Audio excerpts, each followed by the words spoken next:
මැයි මස 8 වෙනි දින කාලගුණ අනාවැකය. පුවත් ඉදිරිපත් කිරීම ශාන කවිතානගේ.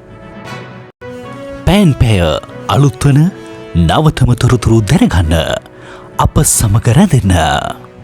මධ්‍යම සහ ඌව පළාත්වලත් අම්පාර සහ පොළොන්නරුව දිස්ත්‍රික්ක වලත් ඇතැම් ස්ථානවල උදැස්සන කාලයේදී මීදුම් සහිත තත්ත්වයක් බලාපොරොත්තු වේ. බස්නාහිර පළාතේත් ගාල්ල සහ මාතර දිස්ත්‍රික්කවලත් වැසි හෝ ගිගුරුම් සහිත වැසි ඇතිවේ.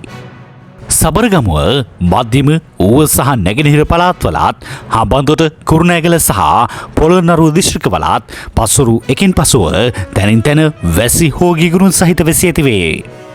බස්නාහිර සබරගමුව මධ්‍යම ඌව සහ නැගෙනහිර පළාත්වල ඇතැම් ස්ථානවලට මිලිමීටර් 75ට වැඩි තරමක තද වැසි ඇතිවේ.